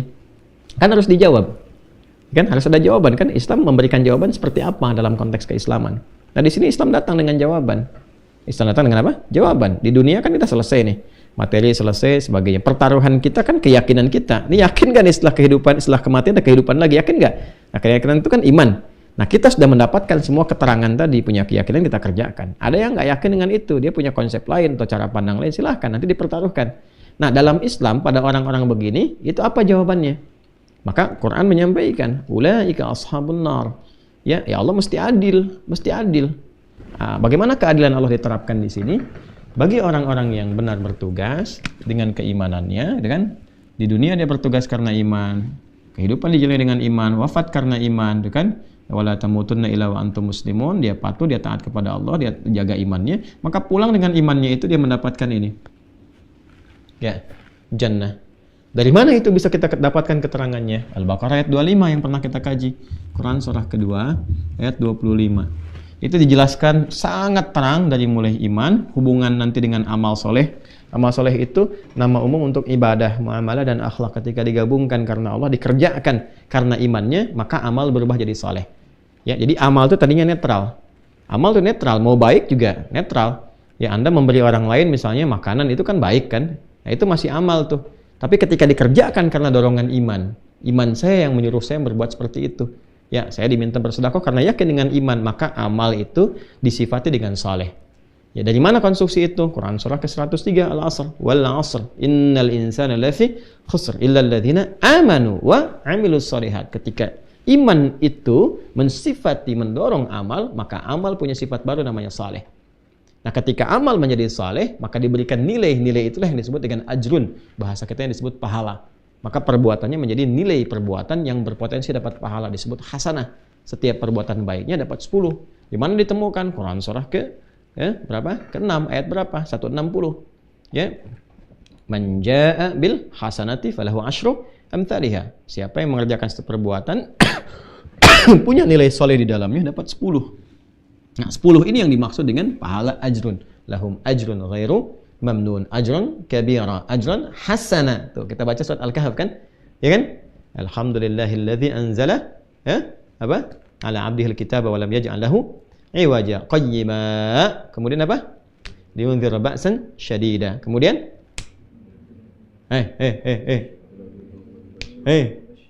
wa yubashshiran mu'minina alladzina ya'maluna shalihati anna lahum ajran hasana. Tuh, hasana itu ada sifat hasana. Maaf ya teman-teman, maksud saya ke ini kameramen apa, karena malam Jumat tuh saya tekankan mereka tuh. Ya, nanti silakan yang yasinan mau al-kahfan, al-kahfian silakan. Jadi kalau tadi saya bilang, ini yang ini supaya nggak pada bengong nih yang di depan. Ya. Ya, alhamdulillah kita biasakan itu ya. Ajran hasanah dikonfirmasi lagi. Nah, ini nanti yang terkumpulkan, diakumulasikan. Ini yang dibawa nih, bawa pulang. Nanti konstruksinya di sini. Wa basyiril ladzina amanu, imannya. Wa amilus solihati, amal solehnya plus amal soleh. Karena iman saya beramal, amal menjadi soleh. Wa basyiril ladzina amanu wa amilus solihati anna lahum jannatin tajri min tahtihal anhar. Nah, saat pulang dapat ini. Nah, sekarang ada orang tidak beriman, ingkar, dia tutup diri. Ini konteks keislaman ya. Kemudian otomatis nggak disebut amalnya sebagai soleh, amal saja. Ya, tahu dari mana? Misal Quran surah ke-25 ayat 23. Quran surah 25 Al-Furqan ayat 23. Ini ada orang memilih nggak beriman misalnya. Ya, dia menutup dirinya, kufur, orang yang disebut dengan kafir. Dia memilih diri untuk tidak beriman. Tapi dia berbuat baik di dunia misalnya. Nah, bagaimana jawabannya? Islam datang lagi dengan jawaban yang sangat elegan. Wa qadimna ila ma 'amilu min amalin. Nah, karena dia berbuat dalam konteks kehidupan di dunia, tanpa iman kami balas di dunia. Kan? Faja'alnahu haba'an manthura. Maka di akhirat, karena tidak ada iman, nggak ada standar tuh. Ya kan? Nggak bisa jadi amal soleh, jadi amal saja. Kan ingat, ya saat pulang ke akhirat itu, ya konstruksinya kan berbeda dengan dunia, dimensinya tidak sama. Kan kita itu meninggal, misalnya meninggalkan dunia, ya karena kita punya keyakinan tadi kan, ada kehidupan setelah kematian. Maka persiapannya apa? Saya tuh siap-siap karena iman saya. Jadi yang dipertaruhkan keimanannya saat pulang. Nah, dia nggak pakai iman tuh. Di dunia aja dia beramal. Karena dia beramal di dunia, amalnya nggak bisa disebut saleh. Amal saja karena tanpa iman. Wa qadimna ila ma 'amilu min amalin. Salehnya nggak ada di situ. Faja'alnahu haba'an manthura. Maka di akhirat nggak bisa dinilai. Ya, kalau dinilai menjadi tidak adil di situ. Kenapa? Karena yang satu pakai iman, satu nggak pakai iman. Nggak ada keadilan di situ. Dia nggak yakin dengan apa yang disampaikan di Quran. Dia nggak yakin, dia cuma mengerjakan ya dengan konteks dunianya. Allah balas dengan dunia karena rahmannya Allah. Di akhirat tetap keadilan berlaku. Ini poinnya. Nah, bagi orang-orang yang memilih tadi untuk kafaru dan wakadzabu, ini yang ekstrim dan sebagainya. Bagaimana ini? Nggak bisa di jannah juga kan? Nggak bisa di jannah, nggak bisa disamakan. Maka mesti ada tempat lain. Ya, mesti ada tempat lain. Karena dia tidak membawa misi dengan baik, tidak mengerjakan dengan benar, bahkan provokatif, bahkan mengingkari, dan dalam konteks yang lebih dahsyat lagi, ya bahkan mendustakan ketuhanan misalnya Allah yang telah menciptakannya dalam konteks keislaman ya. Maka apa yang terjadi? Nggak bisa masuk ke sini. Allah harus adil. Masuknya ke tempat selain ini. Disebut an-nar. Ulaika ashabun nar. Maka nggak bisa ke sini, nggak bisa masuk. Yang ada ke tempat ini, di nar. Ya kan? Nah, itu kan konsekuensi logis ya kan? Ya kan? Kalau Anda mendapati sesuatu yang baik, tempatkan di tempat yang baik kan? Yang tidak baik, tempatkan di tempat yang tidak baik kan? Ya, atau lawannya. Nah, di akhirat itu cuma dua tempatnya, imma jannah atau nar, imma surga atau neraka. Jadi kalau nggak ke surga ya ada di sini. Ya, kecuali yang tempat transit disebut dengan a'raf itu yang seimbang amal baik dan buruknya dan masih ada iman di dalamnya. Ya, ini poinnya. Maka ada ulaika ashabun nar. Dan saat masuk neraka pun itu Allah masih menerapkan keadilannya. Ya, dia tanpa iman masuk ke sini. Ashab itu kan teman lekat yang tidak pisah. Ya, jadi kalau benar-benar nggak ada iman, ya itu lama di sini terus, ya tidak pisah. Artinya abadi. Ya, khalidina fiha an-nar. Saya turunkan di sini. Ya, dan ini pun yang ketika dikerjakan tidak ada imannya, itu diukur lagi berdasarkan dengan standar perilaku keburukannya saat di dunia. Nanti dikelompokkan pada 7 bagian ekstrim. Ya, makanya nanti ada sab'ul mubiqat, saya 7 yang mencelakakan itu yang pokoknya itu hati-hati itu. Ya, dan neraka pun Nabi declare-nya jelas. Ya, nar itu disusun dengan 7 pintu. 7 pintu itu maksudnya 7 pokok nih, keburukan. Ya, makanya nanti ada masing-masing tuh kalau kita ngaji kan nanti ada lava misalnya. Kalla innaha lava. Ya. Kemudian ada apa lagi? Khutamah. Apa lagi nih? Antum nih yang di sini. Kemudian apa lagi? Hawiyah. Hawiyah. Tuh. Ada lava, khutamah, hawiyah. Apa lagi antum tahu? Ada sa'ir. Ashabus sa'ir di surah Al-Mulk. Apa lagi? Sakar. Ma salakakum fis sakar. Qalu lam nakum minal musallin. Apa lagi? Jahim, ashabul jahim. Ya. Yang paling dahsyat apa? Jahannam nomor 7 yang terakhir. Ini yang hati-hati banget. Jahannam. Jahannam yaslaunaha. Tuh. 7 nih. Ya, lava 1, khutamah 2, hawiyah 3, sa'ir 4, sakar 5, jahim 6, jahannam 7. Pas 7. Ya, dan itu pun masih terangkat juga pintunya 7. Buka Quran surah ke-15 Al-Hijr. Di ayat ke-44. Quran surah 15. Tuntas banget di Quran itu, ayat 44. Laha sab'atu abwab. Neraka itu ya ada 7 pintu. Ya, ada nggak di dalamnya itu? Ya, ada. Dan setiap pintunya itu juz'um maksum, ya, ada bagian-bagiannya. Ini bagian tuh ini porsinya nih. Tuh, sampai yang paling dahsyatnya. Tuh. Ya mesti hati-hati teman-teman sekalian. Ya, nanti coba buka di Al-Hijr ayat 44 di halaman 87. Halaman 87 paling kanan berarti. Nah, nanti di Az-Zumar ayat 71 diterangkan lagi hatta idza ja'uha futihat abwabuha. Ya, sampai nanti orang-orang ini ketika datang karena dia nggak ada bekal itu dia mesti ke sini. Dibukalah pintunya itu wafutiyat abwabuha. Ya. Dibuka pintu-pintu sesuai dengan ya keburukan-keburukan perilakunya. Silakan. Dari tingkat-tingkat ini nih. Nah, nanti yang masuk sini pun ada 2 golongan lagi. Golongan yang tidak beriman, ada golongan yang mengaku ada iman atau beriman tapi berbuat buruk dalam hidup, tidak mencerminkan keimanannya.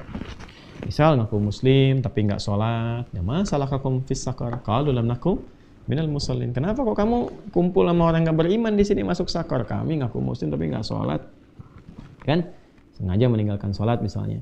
Atau ada lagi yang sholat tapi juga senang mencela orang. Ya, sholat senang bikin hoax, sholat senang berselisih, senang konflik, senang provokasi. Itu ada tuh. Di hadis Muslim tuh ada yang masuk neraka karena yang begitu. Maka dimasukkan di situ. Ya, dibersihkan dulu. Ada keterangan dari nabinya? Ada. Ini kita sampaikan di sini. Nomor hadis 797 dalam konteks riwayat di tafsir ini. Ini keunggulan tafsir ini. Jadi beliau kan karena masa awal-awal nih, ya masuk golongan salaf di awal, termasuk kitab tafsir paling awal. Jadi saya akan hadirkan yang Ibnu Abbas ini yang awal sekali, setelah generasi ini baru At-Tabari. Ya kalau Ibnu Abbas kan di eranya orang sudah banyak paham Quran, sudah banyak mengerti, paling yang aspek-aspek muskilnya saja, kata-kata yang rumitnya. Makanya startnya ringkas. Tafsir Ibnu Abbas ini yang Tanwirul Mikbas ini ringkas sekali, kayak tafsirnya Al-Jalalain ya. Jalalain itu ringkas padat untuk yang simpel-simpel, karena di eranya banyak yang paham. Setelah itu kan mulai, karena interaksi dengan Quran agak jauh, dijelaskannya lebih lengkap lagi. Di zaman ini riwayat sudah banyak yang tahu, jadi tinggal simpel. Era semakin berkembang, dekat-dekat kayak kita sekarang ini, ya kan, sudah interaksi dengan Qurannya pada jarang, gitu kan. Nah, tapi pada jadi mufti, ini yang repot tuh. Udah jarang ngaji, memberi fatwa, ini repot tuh. Terus baca terjemah, nggak bisa baca dengan baik, kayak Qurannya masih udah ngasih pandangan. Yang paling bahaya itu, paling musibah, orang yang berilmu disalahkan oleh orang yang tidak berilmu. Itu paling musibah itu. Paling musibah, ya. Balik ke sini. Yuk kita bacakan riwayatnya. Haddatsana bihi Uqbah bin Sinan al-Basri qala haddatsana. Jadi At-Tabari menerima ini, ya. At-Tabari. Imam Abdul Jarir At-Tabari menerima riwayatnya langsung karena beliau kan dari kalangan awal-awal nih. قال الإمام الطبري رحمه الله تعالى حدثنا به عقبة بن سنان البصري بلو menerima dari عقبة بن سنان البصري قال حدثنا غسان بن مضر قال حدثنا سعيد بن يزيد وحدثنا سوار بن عبد الله العنبري قال حدثنا بشر بالمفضل قال حدثنا أبو مسلم سعيد بن يزيد وحدثني يعقوب بن إبراهيم وأبو بكر بن عون قال حدثنا إسماعيل بن علي عن سعيد بن يزيد عن أبي نضر عن أبي سعيد الخدري. Wah, ini sanadnya nih. Wah, di Islam tuh indahnya begitu. Ya. nggak boleh satu diterima sebagai informasi dari aspek keagamaan, apalagi yang terkait ibadah misalnya, apalagi akidah, kecuali ada transmisi periwayatnya. Dan itu diseleksi orang-orangnya secara selektif. Jadi kalau di ilmu namanya sanad, kalau di orang namanya nasab. Nah, ilmu sanad dengan ilmu nasab berbeda. Jangan pakai ilmu sanad di nasab, ini nggak akan nyambung, ya kan? Walaupun bisa diurut-urutkan begitu, tapi ada perbedaan. Dan itu ada disiplin ilmu sendiri. Ya, nanti lain waktu kita bahas, ya. Lain waktu kita bisa bahas. Nah, ini kita sedang bicara tentang sanad. Nanti di Muqaddimah Sahih Muslim, Ibnu Sirin juga berkata demikian yang pernah saya sampaikan. Ya. Baik. Al-isnad minad-din, bahwa sanad itu termasuk bagian dari ya perangkat agama. Gitu ya. Laulal isnadu, kalau tanpa isnad itu ya maka orang bisa mengatakan apa yang dia inginkan, makanya ngarang-ngarang, harus ada verifikasinya. Nah, ini di Islam ada demikian. Jadi Ibnu Jarir At-Tabari mendapatkan ini sampai tersambung ke sahabat mulia sampai dari Nabi sallallahu alaihi wasallam. Jadi sahabat mulianya Abi Sa'id Al-Khudri radhiyallahu taala anhu dari Nabi sallallahu alaihi wasallam. Qala Rasulullah sallallahu alaihi wasallam. Rasulullah sallallahu alaihi wasallam bersabda, "Amma ahlun nari alladzina hum ahluha."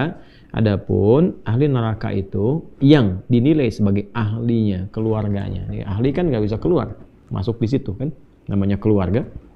Fa innahum la yamutuna fiha wa la yahyaun. Maka mereka kekal di neraka itu. Ya nggak hidup nggak mati, ya begitu aja. Begitu disiksa, hancur, ditumbuhkan lagi, diadakan lagi. Ya, itu yang paling rendah loh, paling rendah, dan nggak keluar dari neraka. Itu ada di Quran surah ke 4 ya, An-Nisa ayat ke-56. Oh, yang tadi yang 87 itu Al-Hijr, bukan nama 87, An-Nisa yang 87. Ya, Al-Hijr ayat ke-44, di An-Nisa ayat 56. Coba buka An-Nisa ayat 56. Paling kanan tuh. Ya, halaman 87 betul. Innal ladzina kafaru bi ayatina sawfa nuslihim nara kullama nadijat juluduhum baddalnahum juludan ghairaha liyadzuqul adzab. Ada ayatnya?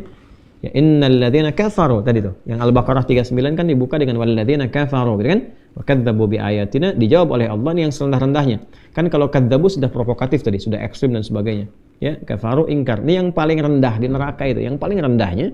Nabi tadi sampaikan la yamutuna fiha wa la yahyaun. Ya, la yamutu wa la yahya. Ya. Jadi ini sudah nggak hidup, nggak mati. Artinya apa? Disiksa sampai habis, sampai gosong, sampai macam-macam, selesai. Itu dihidupkan kembali. Ya, artinya dihidupkan tuh ditata seperti baru lagi, seperti awal lagi, untuk merasakan hal yang sama. Maka Allah sampaikan, innal ladzina, sungguh aku tegaskan orang-orang yang kafaru, mereka ingkar sejak kehidupan di dunia, nggak yakin dengan keadaan yang aku jelaskan tentang akhirat, ya, tentang alam kubur sebelumnya. Ya, innal ladzina kafaru bi ayatina. Baca Al-Baqarah 39, wal ladzina kafaru wa kadzdzabu bi ayatina. Sekarang dikeluarkan dulu yang terendahnya, kadzabunya dikeluarkan dulu, ya. Ditetapkan yang kafarunya dulu, yang kadzabu dihindarkan dulu. Karena kadzabu itu kan sudah ekstrim. Nah, sekarang diambil titik yang paling rendahnya tapi dia kufur. Kadzabunya dikeluarkan, dimasukkan kafarunya. Innal ladzina kafaru bi ayatina. Ya, Masya Allah. Allahu Akbar. Ini kan yang Al-Baqarah ayat 39, Quran surah 2 ayat 39. Ini kan walladzina kafaru wa kadzdzabu bi ayatina. Ya, tina. Ya kan? Nah, ini kan kita nggak bisa samakan. Jadi ada yang kafaru saja, ada yang kafaru dan kadzdzabu. Ya, kalau kafaru saja dia ingkar kan dengan Quran, dengan berbagai hal, imannya dia ingkari, sudah, kan? Nah, ini ada yang kafaru dan kadzdzabu, sudah ingkar, dia provokatif, dia bertindak ekstrim dan sebagainya. Maka oleh Quran dipisahkan dulu. Nih, yang walladzina kafaru, kafaru saja tanpa kadzdzabu. Jadi, turunlah Quran surah keempat ayat 56. Innal ladzina kafaru bi ayatina. Tuh. Silakan bandingkan. Walladzina kafaru wa kadzdzabu bi ayatina. Yang kafar saja tanpa kadzdzabu dijawab di Quran surah 4 ayat 56. Innal ladzina kafaru bi ayatina saufa nuslihim nar. Golongan yang pertama yang kufur saja, ya, walaupun dia tidak bertindak provokatif, tidak ikut tindakan ekstrim, tapi dia menjaga kekufurannya sampai wafat, tidak beriman. Ya kan? Sudah gitu kan? Maka apa yang terjadi? Walaupun dia dapat masuk ke dalam nar itu, tetap serendah-rendahnya saufa nuslihim nar, ditarik ubun-ubunnya, dicelupkan ke neraka. Ya. Nah, cara mencelupkan begini. Celupkan selalu begini kan? Kalau bikin teh celupkan begini. Ya, masukkan, angkat kan begitu kan? Ya, nggak dicelupkan kan nggak begitu saja. Celupkan kan celup, angkat. Nah, itu begitu dicelupkan, kullamaa nadijat juluduhum, begitu dicelupkan hancur semua tubuhnya. Dan kulit-kulitnya. Kenapa disebutkan kulit? Karena kulit itu indera perasa yang paling pekat. Saya sering mengilustrasikan kalau ada orang dicambuk gitu, kan cambukan pertama sakit rasanya. Kedua sakit, dicambuk terus di tempat yang sama sampai kulitnya mengelupas, maka sakitnya akan berkurang. Ya, karena beberapa saraf yang ada di dalamnya itu kan ya sudah baal istilahnya itu kan, sudah mulai kurang berasa lagi. Ya kan? Tapi kalau dipindah di tempat lain, rasanya akan sakit kembali kan seperti awal. Nah, ini diilustrasikan, dimasukkan ke dalam neraka itu oleh sakamitsli syai'. Habis itu semua dengan kulit-kulitnya. Maksudnya habis, terasa sakitnya luar biasa semua. Nanti begitu diangkat lagi, baddalnahum juludan ghairaha, dibentuk lagi dengan kulit yang sempurna lagi. Liyadzuqul adzab, supaya antara yang pertama dirasakan itu terus sama dengan yang selanjutnya. Itu aja. Ya, sekali celup itu seharinya kan 1000 tahun. Berarti kalau 1 detik kurang lebih 48 hari. Jadi kalau ada yang dimasukkan 1 detik saja itu sama dengan 48 hari. Makanya disebut oleh Nabi sallallahu alaihi wasallam, la yamutuna fiha wa la yahyaun. Itu enggak hidup, enggak mati. Artinya udah hancur habis, naik, dihidupin, dibentuk lagi, dibaruin lagi, terus lagi begitu. Selamanya. Khalidan fiha. Itu yang paling rendah. Nah, nanti yang paling dahsyat ada kadzabu di mana? Ya, contoh di An-Nisa, kita ambil di surat yang sama saja supaya nggak jauh-jauh buka mushafnya. Ya. Quran surah keempat di ayat 140, paling kiri sebelah bawah. Quran surah 4 ayat 140. Ya. Sudah? Paling kiri sebelah bawah, persis paling pojok, paling bawah kiri. An-Nisa ayat 140. Wa qad nazzala 'alaikum fil kitabi an idza sami'tum ayatillahi yukfaru biha. Ini kafar. Wa yustahza'u biha. Yustahza itu bentuk daripada takdzib.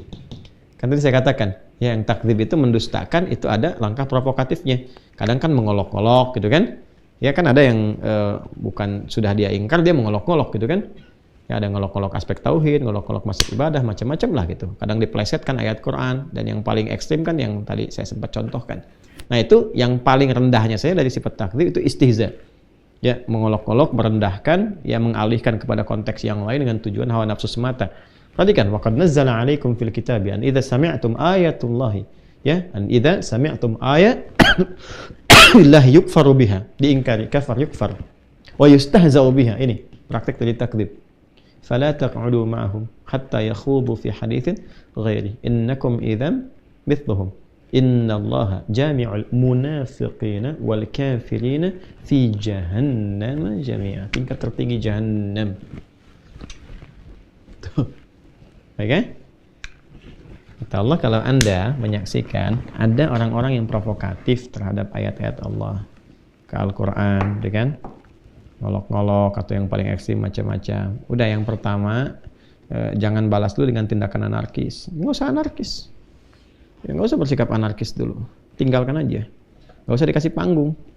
Ya, nanti kalau dia merasa sepi, dia ngolok-ngolok pakai di dalam seminar. Nggak usah ada yang hadir dalam seminarnya. Tinggalin aja. Channelnya nggak usah diikutin. Abaikan aja.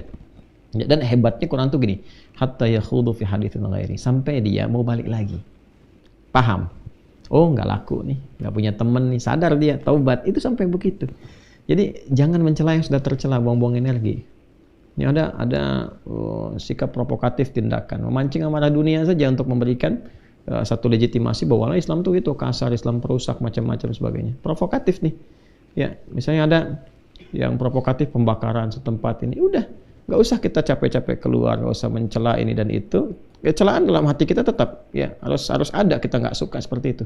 Tapi harus jeli juga, lihat apakah ini satu pancingan saja, apakah ini kesannya hanya untuk membenarkan bahwa umat Islam ini anarkis gini, nanti muncul video lain lagi, dipotong-potong, musimnya kan begitu sekarang ini, ya kan?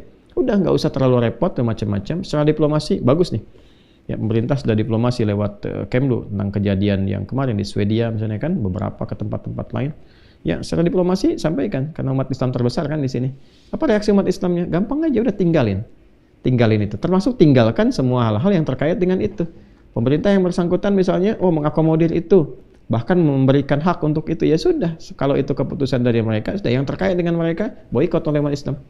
Tinggalkan kan tinggalkan, produknya nggak usah dibeli, nggak usah dipakai. Ya, nanti kalau udah itu ditinggalin, kita nggak usah reaktif, nggak usah pakai aja. Ini produknya, ini negara mana nih yang melakukan itu? Oh ini, dia melindungi nggak? Kalau dia menghukum berarti benar tindakan. Tapi kalau difasilitasi, udah, oh berarti membenarkan nih, udah produknya nggak usah dibeli. Ya, dari makanan, dari produk ini, dari tokonya, dari retailnya, tinggalin aja. Ya, ada di kita nggak di Indonesia? Oh ada, udah, umat Islamnya konsisten, nggak usah dicelang, nggak usah diapa-apain, jangan dibeli, boikot semuanya, tinggalkan. Ya, udah selesai, aku tinggalkan ini, selesai. Nah, ini dampaknya seperti ini, sehingga mereka merasakan hatta yakhudhu fi haditsin ghairi. Ya, sampai mereka merasakan bahwa tindakan itu nggak benar. Oh ini merusak nih. Satu orang ini melukai perasaan banyak orang di muka bumi ini gitu kan, dan ini merusak, ancaman terhadap konteks harmoni, konteks negara, macam-macam. Lama-lama kan muncul undang-undang melarangnya. Dan kita nggak usah keluar banyak energi pada hal demikian. Nah, itu sangat logis gitu untuk bisa dilakukan sebagai ekspresi yang benar, yang wajar, ya. Dan itu nggak usah banyak diskusi, banyak komentar, banyak debat, tidak perlu. Dan tujuannya itu bukan untuk mencela, untuk merendahkan, atau misalnya untuk membangun permusuhan, tidak, untuk memberikan satu sinyal bahwa ini nggak bagus, yang seperti itu. Jadi kalau ada seminar macam-macam ngolong-ngolong, tinggalkan. Ada buku nggak jelas, tinggalin aja. Kalau nggak laku juga nanti penerbitnya nggak akan terbitin lagi, selesai. Orang ini beresiko, kalau nggak tobat dia terancam di akhirat. Ya. Nah, siapa orang-orang itu? Cuma dua golongan. Ya, tadi kafaru wa kadzabu. Ada yang ingkar dan provokatif, ekstrim. Atau yang kedua munafik. Ya, dia ada yang mengaku muslim, mengaku di lisannya, tapi memang profesi yang dia pilih bekerjanya selama berkehidupannya seperti itu. Nanti orang-orang demikian ditempatkan ke tempat yang paling dahsyat. Dinarnya apa itu? Jahannam. Ya, bahkan nanti kalangan munafikin itu tempatnya yang terdalam, karena dia mengaku muslim tapi menjelek-jelekan agamanya sendiri. Bahkan juga bukan cuma menjelekkan, dia menista Qurannya sendiri yang dia yakini gitu kan, ya. Tapi keyakinannya itu cuma keyakinan artifisial saja, pura-pura saja. Maka apa yang terjadi? Ya innal munafiqina fid darkil asfali minan nar. Ya, sungguh orang-orang munafik itu ada tempatnya yang terdalam. Makanya didahulukan sebelum kafir. Innallaha jami'ul munafiqina wal kafirin. Munafik, kafir. Fi jahannam jami'an. Di jahannam. Nah, ini jawaban dari apa yang disampaikan di Quran surah ke-2 Al-Baqarah ayat 39, walladzina kafaru wa kadzdzabu bi ayatina ulaika ashabun nar hum fiha khalidun. Ya kan? Nah, di tempatnya di neraka, ini golongannya. Lalu bagaimana dengan golongan yang beriman, ya, tapi dia juga tidak mengimplementasikan imannya dengan baik, artinya masih ya sholat tapi maksiat, ya STMJ kan, sholat terus maksiat jalan, gitu kan. Nah, kemudian apalagi misalnya ya ada yang masih korupsi, sudah juga disadarkan, diketahui, dihukum, ya masih juga korupsi juga misalnya, atau masih mengendalikan dengan cara yang nggak benar, udah narkoba, Allah sayang-sayang tuh ditangkap, diperbaiki, direhab ini, ya di lapas masih mengendalikan lagi misalnya macam-macam tuh sampai dia wafat nggak tobat, misal yang seperti itu, ya. Dalam sisi ini bagaimana kalau dia mengaku muslim tapi dia tetap bermaksiat dan sebagainya, jangan disalahkan keislamannya. Saya sering katakan kalau peci nggak masuk kepala, jangan dipotong kepalanya, sesuaikan pecinya. Jadi jangan diukur dengan ya orangnya, diukur dengan praktek ajarannya, bagaimana mempraktekannya, ya kan? Ya, ajaran Islam itu benar, simbol-simbolnya aja kan simbol kebenaran, simbol kebaikan. Buktinya apa? Penjahat itu kalau seburuk-buruknya tetap kalau pas masuk persidangan pakai peci kalau laki-laki, pakai jilbab kalau perempuan. Itu menunjukkan fitrah bahwa apa? Jilbab membawa kebaikan, peci membawa kebaikan. Cuman orang yang tidak baik, itu problemnya. Ya itu yang kadang-kadang bikin sebel gitu kan dalam konteks tertentu. Kalau tobat ya alhamdulillah, tapi kadang-kadang sifat untuk mencari iba dari hakim atau menarik perhatian, tapi sekaligus membuktikan fitrah. Bahwa pada fitrahnya itu cenderung pada kebaikan.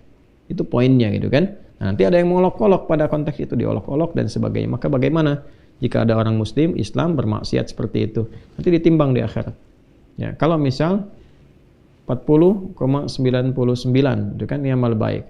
Tapi 50,001 itu amal jelek. Jadi solehnya 49,99 itu sudah plus dapat macam-macam, ditambah sunnah, tambah segala rupa gitu kan.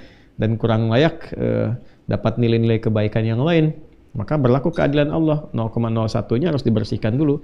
Maka apa komen Nabi sallallahu alaihi wasallam? Ya, walakinna aqwaman asabathumun nar bi khatayahum aw bi dhunubihim fa amatathum imatatan hatta idza saru fahman udhina fi syafa'ati.